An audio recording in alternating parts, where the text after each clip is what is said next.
Mehrabad एक छोटा सा गांव जो सूखी पहाड़ियों और तपते सूरज के बीच बसा हुआ था। यहाँ की जिंदगी सादगी भरी थी, लेकिन बहुत धीमी। मिट्टी के घर, धूल भरी गलियां और हर शाम जलती लकड़ियों की खुशबू के साथ एक अजीब सी खामोशी हर कोने में छाई रहती थी। इसी गांव में रहते थे रफीक और उसकी बीवी जोया। जोड़ा बहुत खूबसूरत था, लेकिन लोगों की फुसफुसाहटों का विषय भी। दोनों की शादी को ज्यादा साल नहीं हुए थे, लेकिन उनके रिश्ते की गर्माहट जाने कब ठंडी पड़ चुकी थी। रफीक अब वो इंसान नहीं था जिससे जोया ने प्यार किया था। ना वो हंसी, ना वो छूने का सलीका, ना ही वो बातचीत। वहीं पास ही रहते थे अरमान और उसकी पत्नी मेहर। अरमान गांव का दिलफेंक किस्म का आदमी था, सुंदर, बोलचाल में तेज और हर औरत पर नजर रखने वाला। मेहर सीधी सादी थी, चुपचाप सब सहने वाली, लेकिन बहुत कुछ जानती समझती थी। दोनों परिवारों में नजदीकी बहुत थी। त्योहार एक साथ मनते थे, खेतों में मदद होती थी, रात को चाय के द्वार चलते थे। मगर यह नजदीकी धीरे धीरे कुछ और बनने लगी थी।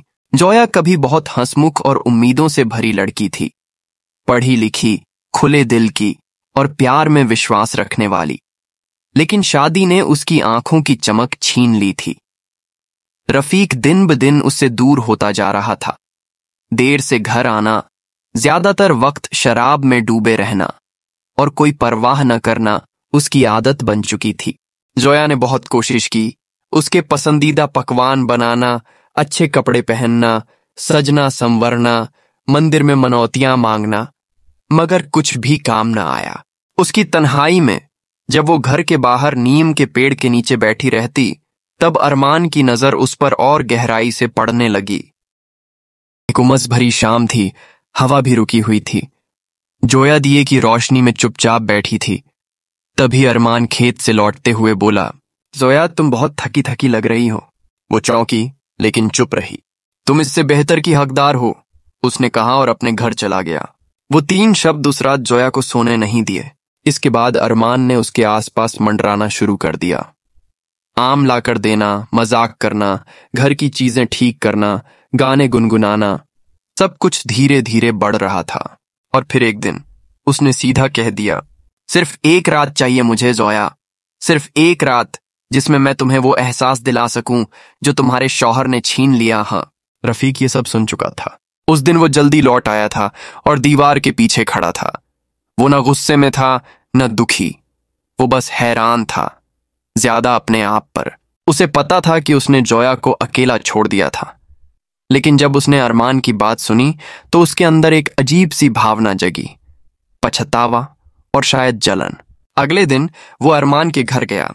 अरमान चुप रहा। मैंने सब सुना, उसने कहा। अगर इतनी ही चाह है तो ले जाओ उसे, सिर्फ एक रात के लिए, देखते हैं तू कितना मर्द है। ये रफीक की एक अजीब परीक्षा थी, खुद के लिए, जोया के लिए और अरमान के लिए। अरमान ने घमंड में हाँ कर दी। जोया को जब ये सब बताया गया तो उसके होश उड़ गए, पर वो टूटी नहीं। उसने सिर्फ इतना कहा, अगर यही करना है तो ठीक है, शायद तुम्हें मेरी कीमत तभी समझ आए। न उसने कुछ कहा, न रोई। जब अरमान करीब आया तो जोया ने उसका हाथ पकड़कर रोक दिया। क्या यही जीत है तुम्हारी? उसने पूछा। एक टूटी औरत को पाकर तुम्हें मर्दानगी का एहसास हो रहा है? अरमान चुप हो गया। मैं किसी की जागीर नहीं हूं, जोया ने कहा, ना रफीक की ना तुम्हारी। वो उठी, दरवाजा खोला और बाहर चली गई। गांव में अफवाहें फैलने लगीं। कोई कहता जोया ने रफीक को छोड़ दिया, कोई कहता अरमान ने उसे बहका लिया, कोई औरतों को दोषी ठहराता तो कोई मर्दों को। मगर जोया के घर में एक अजीब शांति थी। रफीक चुपचाप बैठा उसे चाय बनाते हुए देख रहा था। मुझे माफ कर दो, उसने कहा। जोया ने उसकी तरफ देखा, थकी हुई लेकिन साफ। तुमने मुझे तोड़ा बहुत पहले, उसने कहा। मैं सब ठीक करना चाहता हूं, रफीक बोला। ऐसे ठीक नहीं होता प्यार, जोया बोली। लेकिन शुरू तो किया जा सकता है, रफीक ने कहा। धीरे धीरे चीजें बदलने लगीं। रफीक अब घर पर रहता था, खेतों में साथ काम करता, जोया की बात सुनता, कभी मुस्कुराता, कभी चुपचाप उसका हाथ पकड़ लेता। वो कुछ नहीं मांगता, बस अपना बदलना दिखाता। उधर अरमान अब अकेला हो गया था। उसकी बीवी मेहर सब जानती थी। एक सुबह उसने बिस्तर समेटा और चुपचाप गांव छोड़ दिया। एक पर्ची छोड़ी। कुछ चुप्पियां चीखों से भी ज्यादा असरदार होती हैं। अरमान टूट चुका था। कुछ महीनों बाद गांव की शादी में जोया और रफीक को एक साथ हंसते देखा गया। लोग चौंके, क्या यह सच्चा था या दिखावा? मगर दोनों के लिए ये सवाल अब मायने नहीं रखते थे।